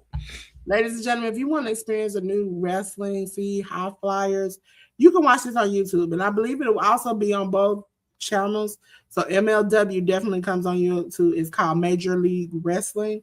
So make sure you go check it out. Ladies and gentlemen, last match, last thing on the 2nd on Triller TV from my people at GCW. Oh, I love the violence. It is one night only, 2026. Ladies and gentlemen, it's only 1 match listed, and that's Nick Gage going versus Bear Bronson. Dear Lord, let's pray for Nick Gage because he might get snapped in half. Ladies and gentlemen, that brings us to the end. Oh, this is the song that doesn't end. But it's going to end right now. Because we got to go on, my friend. Let's go back to the studio. Wait a minute. Don't bring me in the studio and also put me and J News like we don't know each other. Ladies and gentlemen, you already know what time it is. It's time for J News to tell you a little bit more about himself. As always, folks, as you can see here, if it's your first time watching, that's my QR code there in the corner. My QR code takes you to all of my different socials, be it on Twitter, Instagram, Letterboxd. I do written reviews for movies that I watch on a weekly basis and that I go to the movie theater to watch, and as well as the link to True Heel Heat's podcast on YouTube, where I am a recurring member of the New Japan reviews and previews and AEW as well. So you'll see me on the True Heel Heat podcast on Wednesday, this coming Wednesday, as we preview Wrestling Dontaku. So you can check me out there. And then obviously you'll see me here again on the Hit the Ropes Wrestling podcast next Sunday at 1 p.m. Eastern Standard Time. As usual, thank y'all for chiming in and watching. Appreciate y'all. Delores, take it away. Yes, ladies and gentlemen, let me get J News back down here with me. As you all know, I'm going through some changes, figuring out some things, getting the schedule together, trying to get my website up. Yes, I did. Supposed to be getting a new computer. I got a lot of stuff going on, okay? So As far as me, you all still can email me, still can reach out to me. It is QR code, okay? Because you know your girl is a graphic designer. If you didn't know, I'm Delores of Delores Designs. Listen there, look at it, look at that cute woman sitting in the pink clouds of a pink, wonderful world. And if you say Delores, I'm not a QR person, I got you, okay? You can reach out through email, through the phone number. You can text and call that number. For those who are maybe like not used to it, they're like, Dolores, why did you put your number out on the internet? That is not my direct line. So you don't have to worry about that. I am very safe. I'm very precautious. And I teach tech. I talk about all these things. Right now, I haven't did any tech videos on YouTube because you haven't seen my good sister Ten's live. Some people like to take your stuff and run with it. And I've had that happen enough where I'm like, not going to do it, not going to be me. Also, if you haven't not checked out, please go support theeducatednatural.com. Was it educatednatural.com? Also, go over to her channel, The Educated Natural. Join her membership. Go over there and show some support. Show over there. She's over there dropping gems and everything else. Make sure I'm clicking around because all my little things are out of order. Workhorse Wrestling Network. If you haven't, go gallop on over there to Workhorse Wrestling Network. Go check them out. They do a lot of AEW content, play a lot of games, have a lot of fun. I'm going to have to get Jay News back over there one day. One day, Jay News going to come over there. Because he'd be over there stumping when he was coming over there, just wiping us out. I'm like, listen, I brought you over here, friend, to help me win, and you over here just beating me. Ladies and gentlemen, if you haven't checked out Miss Shirley, the OG Gardener, please do. Mind you, I'm sorry if I'm not. I got a whole bunch of things. They all look the same. They ain't got no labels on them. I just, oh, God. Miss Shirley, the OG Gardener, live every Thursday. Ladies and gentlemen, if you didn't catch out last Thursday, it was fun because she was like, yeah, men have been gardening, but has women changed the scene and made it better? And if you did not see the thumbnail we made, it was fun. Miss Shirley was out there saving these men, J News, in the garden. She literally was a superhero. So it's always fun over Miss Shirley. You get to catch Annie the cat in some of the videos. So please go check her out. Ladies and gentlemen, I hate to say it every single time this comes up. And that's because me and J News have to leave and I don't want to be going nowhere. But J News and I have every single time burned it down. This time we gave you a little something new. We gave you hot topics. Listen, we always try to keep it under 2 hours or around 2 hours. And we've done that today, even with the hot topics. Even when it was burning down, we come and saved you. We prepared you for the future. Okay? I feel like Raven Baxter. I can see into the future. Okay? But ladies and gentlemen, just like I said every week, Seth Rollins, we come in this thing, fire blazing, burning it down. And guess what I got to do every week? Me and J-Lo, we got to save you every week. And every week, I got to do something to help you just cool off the fire, put the fire out. And at the end of the show is to cut the lights off. Feel that cool breeze? I do too. Y'all don't hear the fan working in the background. You know your girl was hot. You know the hot topic that made me hot. So I had to just get a breeze, okay? Now you can feel the breeze. What's that song? Feel the breeze on your skin or something like that? Feel the wind on your skin. That's what it is. Feel the wind on your skin. No, that's, yeah. They knew that, you know, I can go there. I put it out the bag deep. I had to go in the bag real deep for that one. Ladies and gentlemen, thank you for supporting us. Sorry we were late, but StreamYard started us and stopped us, okay? But we were here and we did the work, okay? So now, go watch wrestling, come back. And also, if you have any comments when J News Page Your Mind, please tell us what you thought about the hot topics and tell us your opinion. Because we like to know. We want to hear from you. Until then, me and J News want to tell you, peace.